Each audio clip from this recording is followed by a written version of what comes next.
இந்த அரசு வந்ததற்கு பிறகு 5000 கொலைகள் நடந்திருக்கின்றன. தங்கம் விலை நிலவரம் போல கொலை நிலவரம் தினந்தோறும் வெளியாகி கொண்டிருக்கிறது. இந்த செவிலியர்களுக்கு பணி நிரந்தரம் செய்யறேன்னு சொன்னீங்க, பகுதி நேர ஆசிரியர்களுக்கு பணி நிரந்தரம் செய்யறேன், நீங்க 4 லட்சம் காலி பணியிடங்களும் நிரப்பப்படும் அரசு ஊழியர்கள்னு சொன்னீங்க. இதே மாதிரி நீங்க வந்ததற்கு பிறகு இந்த பழைய ஓய்வூதிய திட்டத்தை மட்டும் நீங்கள் எப்படி நிறைவேற்றுவீர்கள் என்ற சந்தேகங்களுக்கு வர்றது கரெக்டா இல்லையா? கருணாநிதி காலத்திலிருந்து இவர்கள் தமிழர்களுக்கும் தமிழின மக்களுக்கும் செய்த துரோகங்களை காவிரிப்படுத்திலிருந்து நம்ம பட்டியலிடுறோம்னா 1 மணி நேரம்லாம் போதாது. 25,000 ஆசிரியர் பணியிடம் தமிழகத்திலே காலியாக ஏறக்குறைய 1600 பள்ளிகள் ஓராசிரியர் பள்ளிகளாக செயல்பட்டுக் கொண்டிருக்கிறது. 220 பள்ளிகள் திமுக அரசு வந்ததற்கு பிறகு மூடப்பட்டிருக்கின்றன. சென்னையில் மட்டும் 19 பள்ளிகள் அரசு பள்ளிகள் மூடப்பட்டிருக்கின்றன. அதிமுகவில் ஒருத்தர் செஞ்சிருந்தா மட்டும் அதை ஈரை பேனாக்கி பேனை பெருமாளாக்கி நீங்க பெரிய பூதாகரமா நீங்க பேட்டி கொடுப்பீங்க. உங்களுடைய அரசுல என்ன நடந்துகிட்டு இருக்கு? சட்டம் ஒழுங்கு சரியா இருக்கா? நான் கேட்கிறேன். 6999 போக்சோ வழக்குகள் பதிவாயிருக்குன்னு உங்களுடைய அமைச்சர் கீதா ஜீவன் சொல்றாங்க. 114 கோடி ரூபாய் இழப்பீடு கொடுத்துருக்காங்க. வெட்கி தலைகுனி வேண்டிய விஷயம் இல்லையா? உங்க இதுல சட்டம் ஒழுங்கு இல்லைங்கிறத நீங்களே ஒத்துக்கிறீங்கிறது தானே கரெக்ட். ஜூனியர் வீடன் இதே சொல்றேன். வாக்கு தவறிய திமுக மூளை முடுக்கெல்லாம் போராட்டம்னு சொல்லி ஜூனியர் வீடன் பத்திரிகையில போடுறான். அடக்குமுறை செய்யும் காவல்துறை.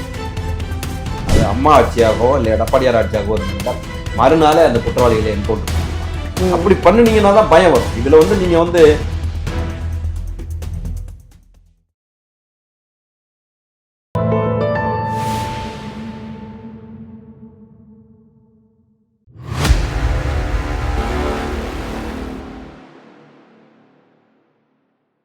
தமிழ் டிவி நேயர்களுக்கு அன்பான வணக்கம். இன்று நமது நேர்காணலில் சிறப்பு விருந்தினர் அதிமுகவின் செய்தி தொடர்பாளர் உயர்நீதிமன்ற வழக்கறிஞர் காசிநாத பாரதி அவர்கள் நம்முடன் இருந்திருக்கிறார். சார் வணக்கம். சார் 22 வருஷமா போராடி எங்களுக்கு தீர்வே கிடைக்கல அப்படின்னு சுத்தி எங்க பார்த்தாலுமே போராட்டங்களாக இருந்தது. இந்த ஜாக்டோஜியோ அரசு ஊழியர்கள் ஆசிரியர்கள் அப்படின்னு சொல்லிட்டு இடைநிலை ஆசிரியர்கள்னு கை காலம் உடைச்சதெல்லாமே நம்ம பார்த்திருப்போம்.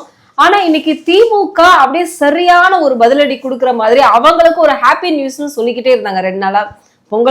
பொங்கலுக்கு முன்னாடியே வந்துருந்தாங்க, அப்புறம் நியூ இயர்க்கு முன்னாடியே சொல்றேன்னாங்க. இன்னைக்கு அது இப்போ கரண்ட் நியூஸே அவங்களுக்கு பழைய ஓய்வூதிய திட்டம் அமல்படுத்தியாச்சு அப்படிங்கிறது. இதனால திமுகவுக்கு ஒரு நல்ல ஒரு பிளஸ் பாயிண்ட் அப்படின்னு சொல்லிட்டு ஊடகவியலாளர்கள் சொல்றாங்க. நீங்க இதை எப்படி பாக்குறீங்க ஒரு அதிமுகவில் இருந்துட்டு? அதாவது அந்த அரசு ஊழியர்களுக்கு கொண்டு வரப்பட்ட பழைய ஓய்வூதிய திட்டம் என்பது வரவேற்கத்தக்க ஒன்று. அதில் எந்த மாற்று கருத்தும் கிடையாது. ஆனால் இந்த இதுலேயே இப்போ இந்த 2014-2003 அதில் தான் பழைய ஓய்வூதிய திட்டத்தை மாற்றி பங்களிப்பு ஓய்வூதிய திட்டம் என்கின்ற கான்ட்ரிபியூட்டரி பென்ஷனை கொண்டு வந்தாங்க. அந்த 14-2003 அஸ்ஸாம் டேட் வரைக்கும் இருக்கிற இடையில ரிட்டையர்ட் ஆகிருப்பாங்க, சேர்ந்துருப்பாங்கல்ல, அவங்களுக்கெல்லாம் என்ன ஓய்வூதிய திட்டங்கிறது விசாரிக்கிற போது என்ன தகவல் வருதுன்னா கருணை ஓய்வூதியம் வழங்கப்படும் அப்படிங்கிற மாதிரி. அப்போ கருணை ஓய்வூதியம்னா அப்போ உண்மையான ஓய்வூதியம் கிடையாது அது அப்படிங்கிற மாதிரி ஒரு இது. ஆனால் இங்கே நாங்கள் சுட்டி காட்ட விரும்புவது, வரவேற்க வேண்டியது நம்ம வரவேற்கணும் எதிர்கட்சியாக. ஆனால் சுட்டி காட்ட வேண்டிய விஷயம் 16/2009 அப்பாயிண்ட் ஆனவங்களுக்கும் இந்த ஏன் போராட்டம் சம ஊதியம் கேட்டு இடைநிலை ஆசிரியர்கள் போராட்டம் நடத்துறாங்க. நிறைய பேருக்கு அதனுடைய பிரச்சனை என்ன என்று தெரியாது.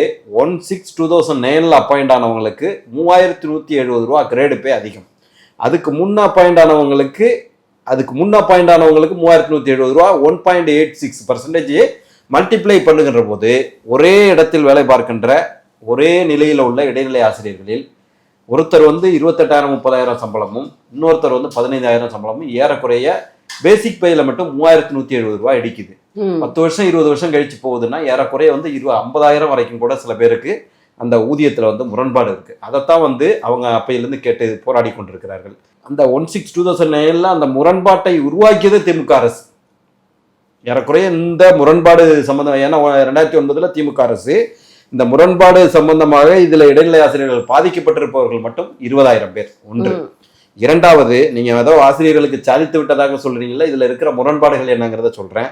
அடுத்ததாக 16,000 பேர் பகுதி நேர ஆசிரியர்கள், தொழிற்கல்வி ஆசிரியர்கள், ஓவிய ஆசிரியர்கள், அப்படி உள்ள வேளாண்மை துறை சார்ந்த பயிற்றுனர்கள், இது மாதிரி 16,000 பேர் பழைய பகுதி நேர ஆசிரியர்கள். இதற்கு அடுத்ததாக இன்று வரை ஏறக்குறைய 25,000 ஆசிரியர் பணியிடம் தமிழகத்திலே காலியாக இருக்கிறது. ஏறக்குறைய 600 பள்ளிகள் ஓராசிரியர் பள்ளிகளாக செயல்பட்டு கொண்டிருக்கிறது. 220 பள்ளிகள் திமுக அரசு வந்ததற்கு பிறகு மூடப்பட்டிருக்கின்றன. அதுல குறிப்பாக சொல்ல வேண்டும் என்று சொன்னால் சென்னையில் மட்டும் 19 பள்ளிகள் அரசு பள்ளிகள் மூடப்பட்டிருக்கின்றன. அதற்கு என்ன அவங்க ஒரு காரணம் சொல்றாங்கன்னா, மக்கள் தொகை குறைஞ்சு போயிடுச்சு அப்படிங்கிற மாதிரி, பிறப்பு விகிதம் குறைந்து போயிடுச்சு, அதே இவங்க தான் குறைச்சதா பிறப்பு விகிதம் குறைந்து போய்விட்டது என்று சொல்லுகின்றார்கள். அப்படி பாத்தீங்கன்னா தனியார் பள்ளிகள்ல மட்டும் 45 லட்சத்தை தாண்டி போயிட்டு இருக்கேன். ஒரு காலத்துல 10 லட்சம் 5 லட்சம் மாணவர்கள் படித்த தனியார் பள்ளிகள், மெட்ரிகுலேஷன் அண்டு சிபிஎஸ்சி ரெண்டையுமே சேர்த்து இப்ப 45 லட்சத்தை தாண்டி போயிட்டு இருக்காங்கன்னா, அப்ப அரசு பள்ளிகளினுடைய தரத்தை, இதே எடப்பாடியார் காலத்துல வந்து கொரோனா பேரிடர்ல வந்து 7.5% இடஒதுக்கீடு வந்ததற்கு பிறகு ஏறக்குறைய ஒரே ஆண்டுல மட்டும் 7 லட்சம் 8 லட்சம் மாணவர்களுடைய எண்ணிக்கை அரசு பள்ளிக்கு உயர்ந்துச்சு இல்ல.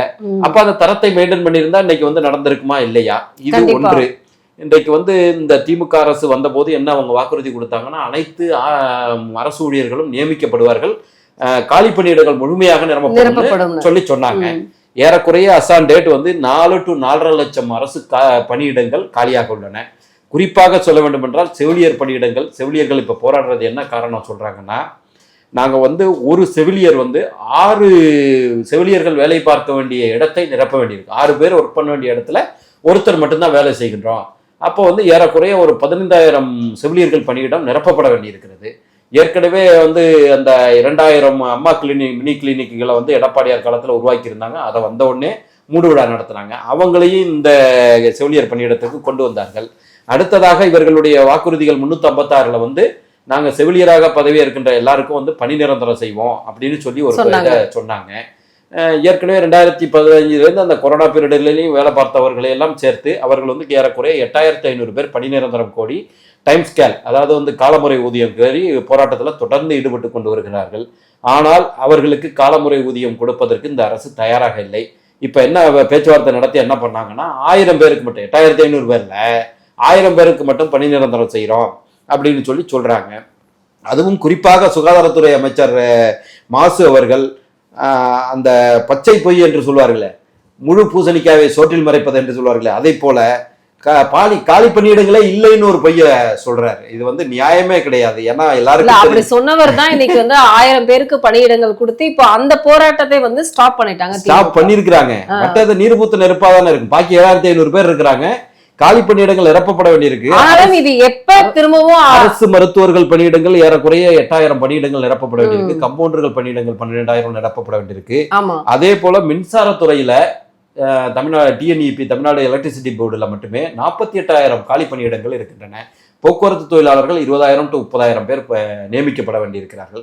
இப்ப நாங்க என்ன சுட்டிக்காட்ட, இது பிரதான எதிர்கட்சியாக எடப்பாடியார் சொல்லுகின்ற ஒரே கோரிக்கை, நீங்க சொன்ன கோரிக்கை தானே, 55 வாக்குறுதியில இது எல்லாமே ஒன்னா தானே இருந்துச்சு, ஏன் இன்னைக்கு வந்து மாற்றி பேசுகின்றீர்கள்?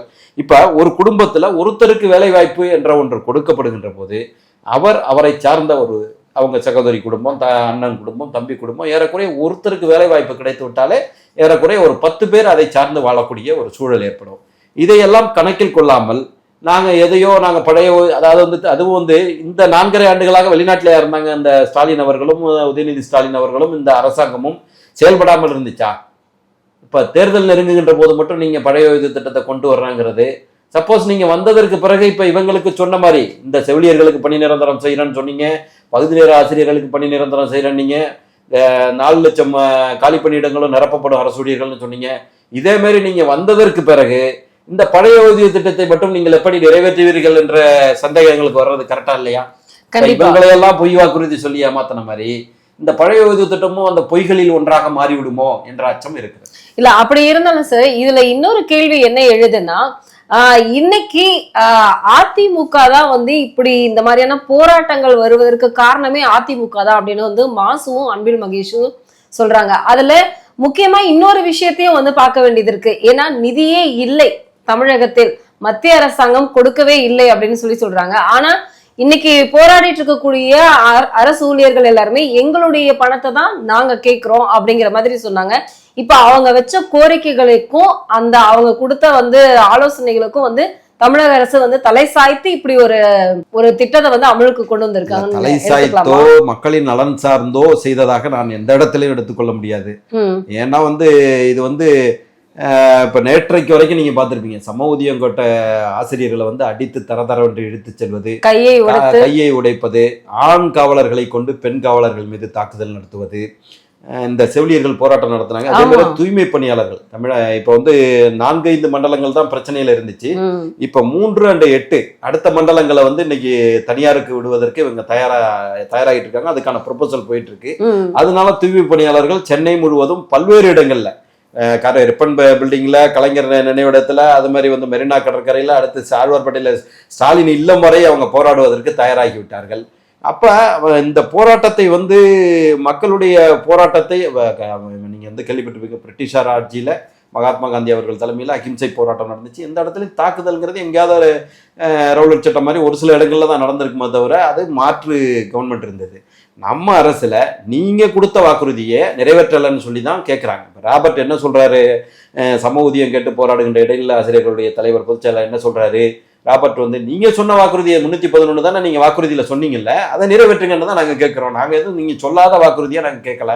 அப்படி இல்லைன்னு சொன்னா நாங்க ஓட்டு வாங்குறதுக்காக உங்களுக்கு பொய் சொன்னோம்னாவது நீங்க சொல்லிடுங்க, நாங்க விட்டுட்டு போயிடுறாங்க போராட்டத்தாங்கிறாங்க. இந்த மாதிரி ஒரு அடக்குமுறை, ஒரு ரவுலட் சட்டத்திற்கு இணையாக இன்றைக்கு நடக்கின்ற இந்த போராட்டங்களை வந்து இவ்வளவு வன்முறையாக இவர்கள் காவல்துறை கையாள வேண்டுமா? இங்க வந்து உண்மையிலேயே மக்கள் நல அரசு செயல்படுகின்றதாங்கிறத ஒரு கொஸ்டின் வந்து. ஆனா இன்னைக்கு தமிழக முதல்வர் வந்து காவல்துறைக்கு வந்து ஒரு ஆலோசனை கொடுத்திருக்காரு. என்ன அப்படின்னா, இரும்பு கரத்தை கொண்டு வந்து இங்க நடக்கக்கூடிய நிறைய குற்றங்கள் நடக்குது, அதை வந்து நீங்க இரும்பு கரத்தை கொண்டு அடக்குங்க, அதை வந்து தமிழக அரசு கேள்வி எழுப்பாது, அது உங்களுடைய பொறுப்பு, அது மட்டும் இல்லாம அன்போடு நடந்துக்குங்க காவல்துறைக்கு வரவங்களுக்கு அப்படின்னு வந்து ஆலோசனை அறிவுரை கொடுத்திருக்காரு. ஆனா இப்போ வரைக்குமே வந்து ஒரு சின்ன கொஸ்டின்ஸ் இருந்துகிட்டே இருக்குங்க சார். இவங்க இன்னும் 100 நாட்கள்ல இவங்களுடைய ஆட்சி முடிய போகுது, அடுத்தது வந்து தேர்தல் வர இருக்கு. இவங்க இப்ப கொடுக்கக்கூடிய வாக்குறுதிகள் எல்லாத்தையும் உடனடியாக நிறைவேற்றுவதற்கு வாய்ப்புகள் இருக்கா இல்லையா அப்படிங்கிறது? வாய்ப்பு 100% வாய்ப்பு இல்ல. 100% 505 வாக்குறுதிகள்ல எனக்கு தெரிஞ்ச வரைக்கும் இந்த இப்ப சொல்லியிருக்காங்க, இது கூட இம்ப்ளிமெண்ட் ஆகுமாங்கிறது கொஸ்டினபிள் ஒண்ணு. ஏன்னா 6ஆம் தேதி போராட்டத்தை அறிவிச்சிருக்காங்க. கொஸ்டினபிள் ஒண்ணு. அதுக்காக தான் அந்த போராட்டத்தை நிறுத்தி வைப்பதற்காக தான் அவங்க இது பண்ணியிருக்கிறாங்க. கொஸ்டினபிள் ஒண்ணு தான், அதுல எந்த விதமான மாற்று கருத்தும் கிடையாது. ஆனா வந்து இரும்பு கரம் கொண்டு செயல்படணும்னா இப்ப இவரனால வந்து இரும்பு இல்லாத கரம் கொண்டு செயல்பட்டதா தமிழக காவல்துறை. ஏன்னா வந்து 8 வயது குழந்தையிலிருந்து 80 வயது மூதாட்டி வரை நடமாட முடியாத, நீங்க கூட திருத்தணி சம்பவம் கேள்விப்பட்டிருப்பீங்க. ஒரு வடமாநிலத்து இளைஞரை வந்து ரீல்ஸ் எடுக்கிறதுக்காக அவரை தாக்குதல் நடத்தி அவர் இறந்துட்டாருன்னு ஒரு செய்தி வருது, இறக்கலன்னு ஒரு செய்தி வருது. ஊடகங்கள் மூலமாகவும் நம்மளால அதை கன்ஃபார்ம் பண்ண முடியல. ஆனால் இது வந்து தமிழர்களுக்கே ஒட்டுமொத்தமாக தலைக்குனைவை ஏற்படுத்துகின்ற ஒரு விஷயம். ஒன்று அந்த ரீல்ஸ் மோகம், அடுத்தது வந்து போதைப் பொருட்களினுடைய பிடியில தமிழகத்து இளைஞர்கள் இருக்கிறார்கள். இதற்கு காரணமாக அமைந்தது ஸ்டாலினுடைய அரசு இந்த சட்டம் ஒழுங்கை சரியாக பேணாதது தான் காரணமாக இருக்க முடியும். ஏன்னா வந்து உங்களுக்கு வந்து கொலை வந்து இந்த அரசு வந்ததற்கு பிறகு 5000 கொலைகள் நடந்திருக்கு. தங்கம் விலை நிலவரம் போல கொலை நிலவரம் தினந்தோறும் வெளியாகி கொண்டிருக்கிறது. அதுலேயும் வந்து உச்சபட்சமாக 11ஆம் வகுப்பு படிக்கின்ற மாணவனே 10ஆம் வகுப்பு, கும்பகோணம் பட்டீஸ்வரம் சம்பவம் நீங்க கேள்விப்பட்டிருப்பீங்க. 10ஆம் வகுப்பு படிக்கிற மாணவர்கள் 15 பேர் சேர்ந்து 11ஆம் வகுப்பு படிக்கின்ற மாணவர்கள், இந்த மாதிரி சம்பவங்கள்லாம் சின்னத்துறை சம்பவம் முதற்கொண்டு பள்ளி வீடு தேடி போய் சாதி பிரச்சனைக்காக பண்ணது. காவல்துறை வந்து காவல்துறை சரியாக சட்டம் ஒழுங்கை பேணவில்லை. அதை மானிட்டர் பண்ண வேண்டிய ஸ்டாலின் அவர்கள் அதை வேடிக்கை பார்த்து கொண்டிருக்கிறாரே தவிர அவர் வந்து கையெறு நிலையில இருக்கிறார் என்பதை தான் சொல்ல முடியும். ஏன்னா போதையின் பாதையில செல்லாதீர்கள் இவர் ஏங்க அட்வைஸ் பண்றாரு? இவர் சட்டம் ஒழுங்கை இம்ப்ளிமெண்ட் பண்ண வேண்டிய இடத்துல இருக்கிறவர், சட்டம் ஒழுங்கை செயல்படுத்த வேண்டிய இடத்துல. அவர் சொல்றது என்னன்னா, மத்திய அரசாங்கம் இந்தியா கேட்டை மூடிட்டா கண்டிப்பா போதை வஸ்துக்கள் தமிழகத்துக்குள்ள வராது அப்படின்னு சொல்றாரு சார். எல்லாருக்கும் ஒரு சின்ன கேள்வி, என்ன இவரு குழந்தை மாதிரி பதில் சொல்றாரு அப்படிங்கிற மாதிரி. ஏன்னா நான் இப்படி இந்தியா கேட்ட மூடனா நான் இப்படி ஒரு கொஸ்டின் வைக்கவா, ஜாபர் சாதிக் போன்றவர்களை நீங்க ஊக்குவிக்காம இருங்க. ஜாபர் சாதிக்கினுடைய நிகழ்வு வந்து ஒன்னும் சாதாரண இது கிடையாது. இன்டர்நேஷனல் மாஃபியாவில இருந்து அவர் கட்சி பொறுப்புல இருக்காரு. அதுதான் சொல்றேன், உங்க கட்சி பொறுப்பாளர்களே பண்றாங்கன்னா அவரை விடுங்க. தெய்வ செயல் 22 ஆண்களிடம் இது பண்ண சொன்னாரு அப்படின்னு சொல்லி அவருடைய மனைவியே பேட்டி கொடுக்குறாரு, அரக்கோணம் தெய்வ செயல். அப்ப நீங்க வந்து அதிமுகவில் ஒருத்தன் செஞ்சிருந்தா மட்டும் அதை ஈரை பேனாக்கி பேனை பெருமாளாக்கி நீங்க வந்து பெரிய பூதாகரமா நீங்க பேட்டி கொடுப்பீங்க. உங்களுடைய அரசுல என்ன நடந்துகிட்டு இருக்கு? சட்டம் ஒழுங்கு சரியா இருக்கா? நான் கேட்கிறேன். 6999 போக்சோ வழக்குகள் பதிவாயிருக்குன்னு உங்களுடைய அமைச்சர் கீதா ஜீவன் வந்து சொல்றாங்க. 114 கோடி ரூபாய் இழப்பீடு கொடுத்துருக்காங்க. வெட்கி தலைகுனிய வேண்டிய விஷயம் இல்லையா? உங்க இதுல வந்து சட்டம் ஒழுங்கு இல்லைங்கிறத நீங்களே ஒத்துக்கிறீங்கிறது தானே கருத்து. ஆனா மாசு சொன்னார் இல்லைங்க சார், 0 கஞ்சா தான் தமிழகத்துல வந்து கஞ்சா புழக்கமே இல்லைனாரு. ஆனா இன்னைக்கு 2 நாட்களாக தமிழக முதல்வர் வந்து பெற்றோர்கள் குழந்தைகளை வந்து கண்காணிப்போடு வந்து பாத்துக்கணும், அது மட்டும் இல்லாம அவங்க என்னென்ன பண்றாங்கன்னு கண்காணிக்கணும். தமிழகத்தில் போதை வந்து அதிகமாயிடுச்சு அப்படின்னு சொல்றாங்க.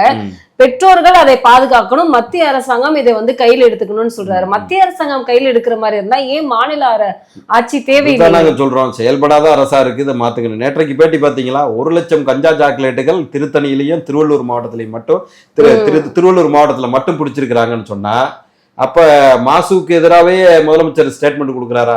அவர் தான் சொல்லியிருக்காரு, பெற்றோர்கள் வந்து மாணவர்களை பார்த்து கொள்ளுங்கள்னா 1 லட்சம் சாக்லேட்டுகளை பிடிச்சிருக்கிறோம் ஒரு மாவட்டத்துல மட்டும்னு சொன்னா, அப்ப என்ன இங்க நடக்குது? இந்த போதையினுடைய உச்சத்துலதான் கற்பழிப்புகளும் இதுகளும் நடக்கிறதுக்கு காரணமா அமைவது இதுதான்.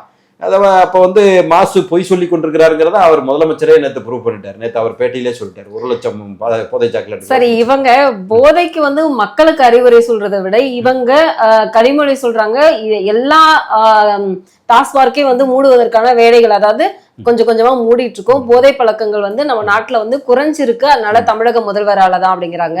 வைகோனால, அதாவது வைகோ நேத்து சமத்துவ நடைப்பயணம் வந்து மேற்கொண்டிருக்காரு, போதையை ஒழிக்கணும் அப்படின்னு. தமிழிசை அவர்கள் வந்து நடைப்பயணம் வேண்டாம், உங்களுடைய உடம்பு வருத்திக்காதீங்க, நீங்க தமிழக முதல்வருக்கு ஒரு அட்வைஸ் மட்டும் கொடுங்க, இது எல்லாத்தையும் ஸ்டாப் பண்ண சொல்லி அப்படின்னு.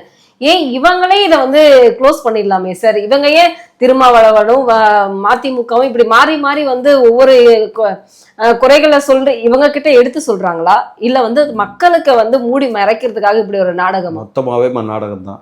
அக்கா கனிமொழி அவர்கள் வந்து அதிமுக ஆட்சியில என்ன சொன்னாங்க, இளம் விதவைகள் தமிழகத்துல அதிகமா இருக்காங்க, 68 பேர் செத்தாங்களா கள்ளக்குறிச்சியில, 68 பேரை விதவைகளாக்குனது யாருடைய அரசனுடைய கைங்கரியம்? உங்களுடைய அரசனுடைய கைங்கரியம் தானே. அடுத்து அக்கா கனிமொழி அக்காவே இது வச்சிருக்காங்க தெரியுமா இல்லையா, லிக்கர் ஐமோப்பல் கம்பெனி வச்சிருக்காங்க. ஆமா சார், தஞ்சாவூர்ல கம்பெனியை மூடாம இவங்க எப்படி பேசுறாங்க? இவர்கள் கட்சியை சேர்ந்த டிஆர் பாலு கம்பெனி வச்சு இல்லையா, ஜெகத் ரட்சகம் வச்சிருக்காருல, கல்ஸ் இன்டர்நேஷனல், இவங்களுடைய கம்பெனிகளை மூடாம இவங்க அடுத்தவங்களுக்கு அட்வைஸ் செய்யறதுங்கிறது சாத்தான் வேதம் ஓதுவது போலதான் இவங்க வந்து பண்ணிட்டு இருக்காங்க. அவர் இந்த சமத்துவ நடைபயணம் சொன்னீங்களே, சவுத் இந்தியாவினுடைய ஐடிசியினுடைய ஏஜெண்டே வந்து அவர் பையன் துரை வைகோ தான். ஐடிசி சிகரெட் இருக்குல்ல, அதோட ஏஜெண்ட் யார்? வைகோடைய பையன் துரை வைகோ தான் ஏஜெண்ட். அப்புறம் நீங்க என்ன, அதுதான் சாத்தான் வேதம் ஓதுவதுன்னு சொன்னேன்.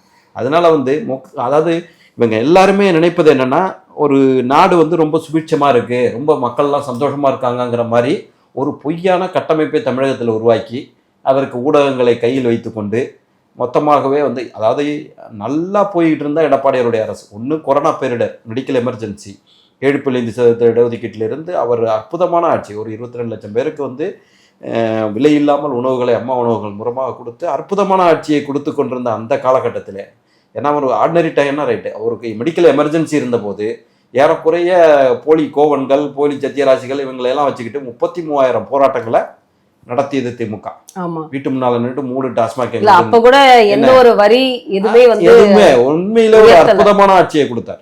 ஒரு அற்புதமான ஆட்சியை 4 நாட்கள் தாங்காது, 4 மாதங்கள் தாங்காதுன்னு சொன்ன அந்த அரசு 4.5 ஆண்டுகள் 7.5% இடஒதுக்கீடு உட்பட அற்புதமான ஏறக்குறைய வந்து உங்களுக்கு வந்து பயிர் இன்சூரன்ஸ் ஏக்கருக்கு 20,000 ரூபாய் கொடுத்தாரு. அதே போல ஏறக்குறைய 35 லட்சம் கோடி 35,000 கோடி வந்து அந்த கூட்டுறவு கடன்களை, பயிர் கடன்களை வந்து தள்ளுபடி செய்வதற்கான ப்ரொபோசலை கொண்டு வந்து 18,000 கோடி கொடுத்து முடித்த போது பீரியடு மாறிடுச்சு, இல்லைன்னா மொத்தமாக கொடுத்திருப்பார். ஆனா இன்னைக்கு நிலைமை எப்படி இருக்கிறதா? முளைத்த பயிர்களை வந்து அவர்களால் கொள்முதல் பண்ணாம அரசு வந்து, அதுவும் என்ன காரணம், சாக்கு இல்லைன்னு. விவசாயம் பண்ணிக்கிட்டு இருக்காங்கன்னா அதுக்கு கொள்முதல் பண்றதுக்கு சாக்கு வேணுங்கிறது தெரியுமா இல்லையா? அதுக்கு தானே டிஎன்சிசிங்கிற தமிழ்நாடு முளைச்சிருச்சு, அப்புறம் பாத்துக்கலாம். அது எப்படிங்க? அது லட்சக்கணக்கான மூட்டைகள் எடப்பாடியார் போனதுக்கு பிறகுதான் அந்த பிரச்சனை வந்து பெருசா வந்துச்சு. ஏன்னா வந்து எல்லா இடத்துலையும் வடுவூர் இதுல இருந்து அந்த அந்த பகுதியில இருந்து அவங்க ஜிபிஎஸ்ல போட்டிருந்தாங்க. இவங்க அப்படியெல்லாம் இல்லைன்னு சொல்லி உதயநிதி ஒரு இன்ஸ்பெக்ஷன் நடத்திட்டு போய் தஞ்சாவூர் ரயில்வே ஸ்டேஷன்ல நின்றுட்டு பேட்டி கொடுத்துட்டு அதெல்லாம் அப்படியெல்லாம் இல்லைன்ட்டு வந்த மறுநாள் வடுவூர் கொள்முதல் நிலையத்திலிருந்து அந்த முளைத்து போன மூட்டைகளை ஜிபிஎஸோட போட்டிருந்தாங்க ப்ரூஃப் பண்றதுக்கு. இது மாதிரி எல்லாம் பொய்ய சொல்றாங்கன்னு. இதெல்லாம் வந்து ஒரு பானை சோற்றுக்கு ஒரு சோறு பதங்கிற மாதிரி நான் சொல்லிட்டு இருக்கேன். சாக்கு கரையான அரிச்சிருக்கும் சார், சாக்கு கரையான அரிச்சிருக்கோம். அப்புறம் சாக்குக்கு தனியா இது, அப்புறம் கரையான அழிப்பதற்கு தனியா ஒரு அமௌண்ட்டை போட்டு சர்க்கரையா காலத்துல வந்த ஊழலை தான் நம்ம நினைவூட்ட வேண்டிய கடமை நமக்கு வருகிறது. இவங்க மக்களின் நலன் சார்ந்த இப்ப கொண்டு வந்திருக்க இந்த பழைய ஓய்வூதிய திட்டம் என்பது கூட மக்களை ஏமாற்றுவதற்கான திட்டம் தான். இதையும் கூட இவர்களால் செயல்படுத்த முடியாதுங்கிற குற்றச்சாட்டை தான் நான் சரி, இப்போ நீங்க பழைய ஓய்வூதிய திட்டம் அப்படிங்கறத நம்ம இந்த நிலையில பேசிட்டு இருக்கும்போது 2 நாட்களுக்கு முன்னாடி, அதாவது 9.90 லட்சம் ஊழியர்களுக்கு அந்த குரூப் சி டி அந்த பிரிவினருக்கு மட்டும் போனஸ், அதாவது கவுன்சிலருக்கு 1000, அதுக்கு மேல இருக்கிறவங்களுக்கு 3000 அப்படின்னு பொங்கல் போனஸ் கொடுக்கறதாக சொன்னாங்க. தமிழக மக்களுக்கு எடப்பாடியார் 5000 கொடுக்கணும்னு சொன்னாரு. நயினார் அவர்களும் 5000 கொடுங்க, மக்கள் இன்னைக்கு அந்த அளவுக்கு வறுமையில கஷ்டப்பட்டுட்டு இருக்காங்க உங்களுடைய ஆட்சியில அப்படின்னு சொன்னாங்க. ஆனா அதுக்கு நிதி இல்ல.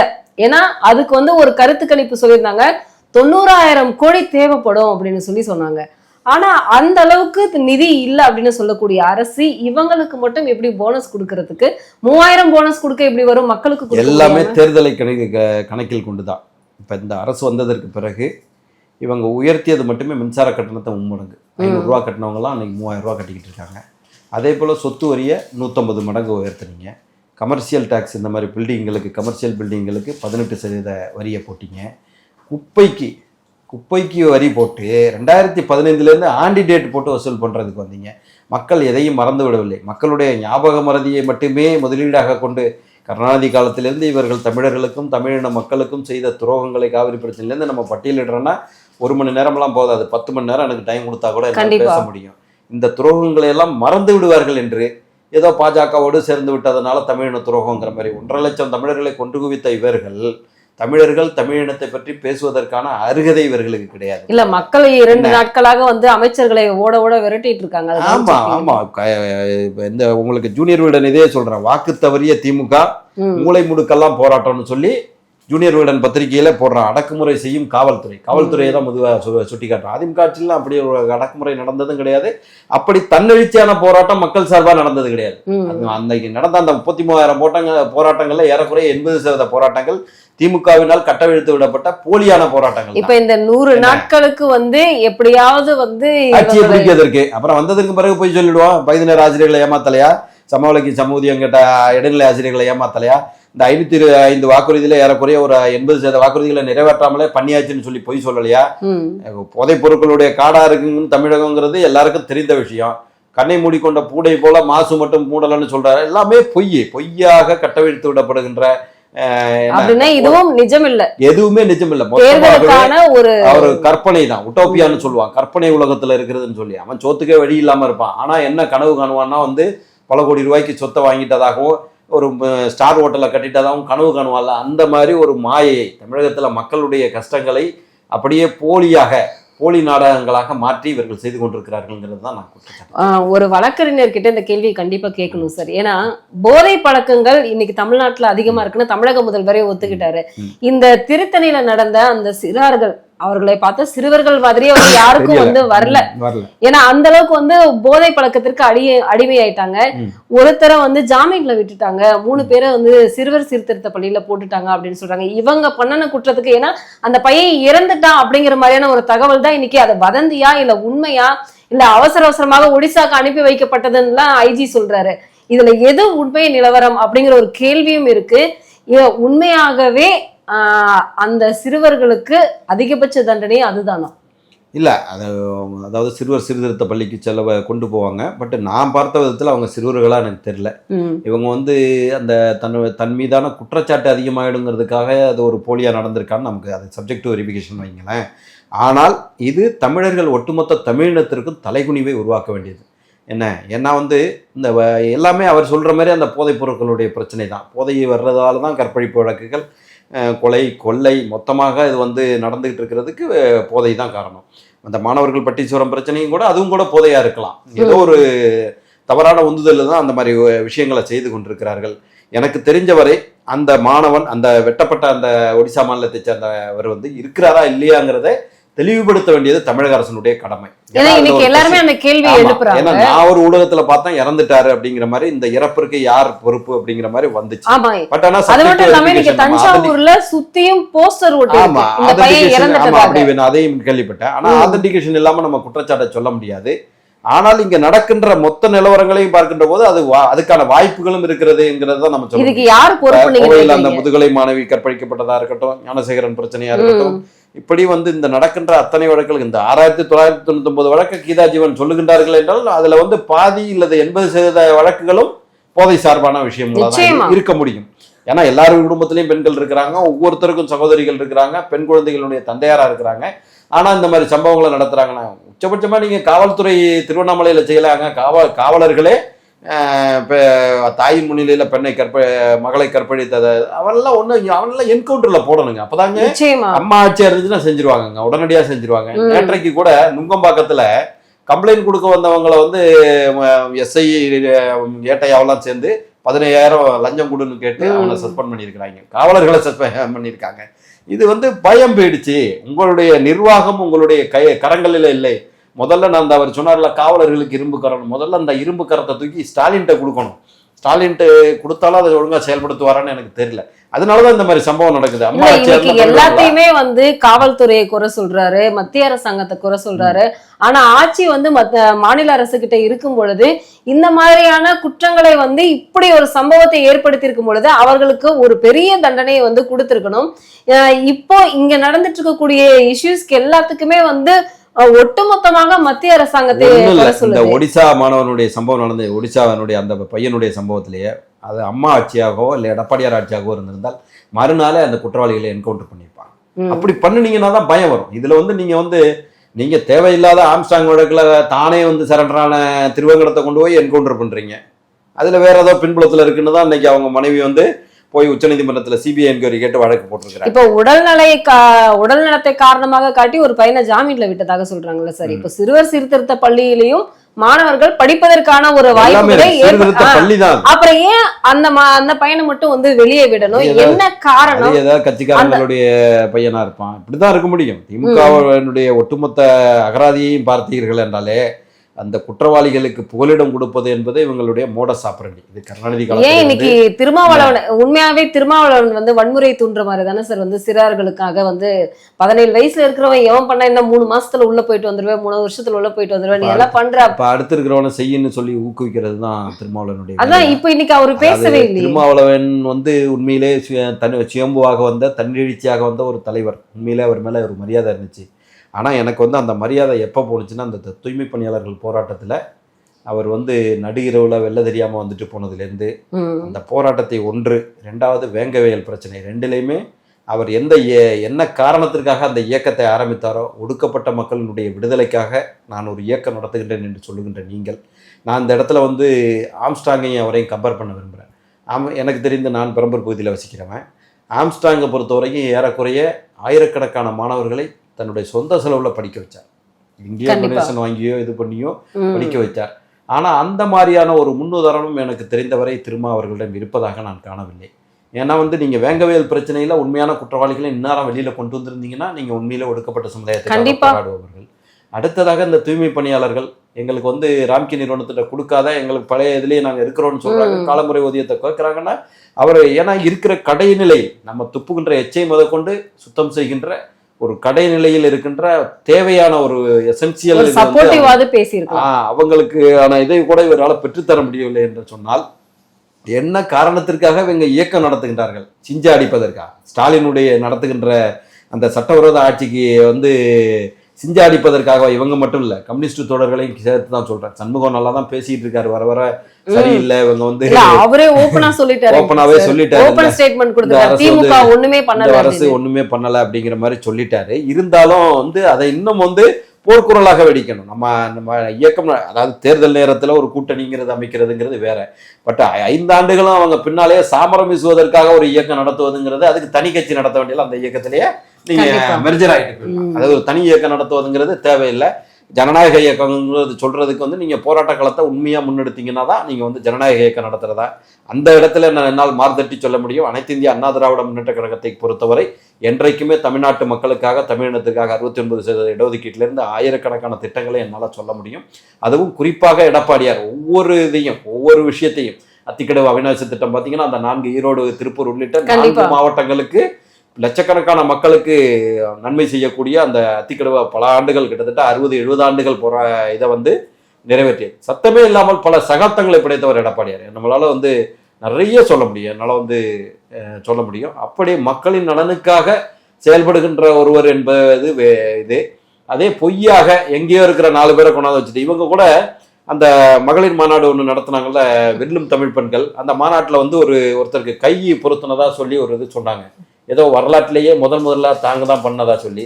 எடப்பாடியார் அரசுல திண்டுக்கல் மாவட்டத்தை சேர்ந்த நாராயணசாமிங்கிறவர் ரெட்டை கையை இழந்தவர். எடப்பாடியாருடைய மேற்பார்வையில 2 கையையும் பொருத்தினாங்க. இப்ப பிரச்சாரத்துக்கு சென்றது கூட நாராயணசாமி தன்னுடைய 2 கையாலையும் வந்து எனக்கு கை கொடுத்துட்டு போனார்னு எடப்பாடியார் பேசினாரு.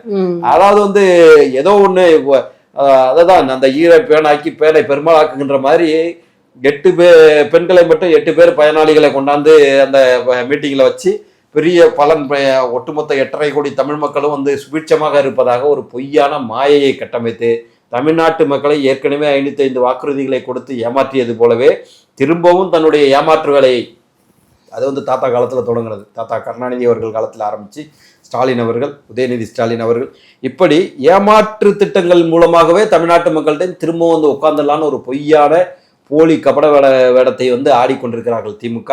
எங்களால் தேர்தல் பிரச்சாரத்தில் மிக அற்புதமாக இவர்களை வெல்ல முடியும். கூட்டணியை மிக அதிகமான கூட்டணியை அமைத்து கொண்டிருக்கிறார்கள். தமிழ்நாட்டு மக்கள் வந்து தெளிவானவர்கள். இப்போ நீங்கள் பீகார்லேயோ ராஜஸ்தான்லேயோ எங்கேயோ நடக்கிற மாதிரிலாம் இங்கே பண்ண முடியாது. தமிழ்நாட்டு மக்கள் அனைத்தையும் உற்று நோக்கி கொண்டிருக்கிறார்கள். அதனால 2026 தேசிய ஜனநாயக கூட்டணி எடப்பாடியார் தலைமையில் அனைத்து இந்திய அண்ணா திராவிட முன்னேற்ற கழகத்தினுடைய ஆட்சி தமிழகத்திலே அமையும் என்பதை அறுதியிட்டுக் கொள்கிறோம்.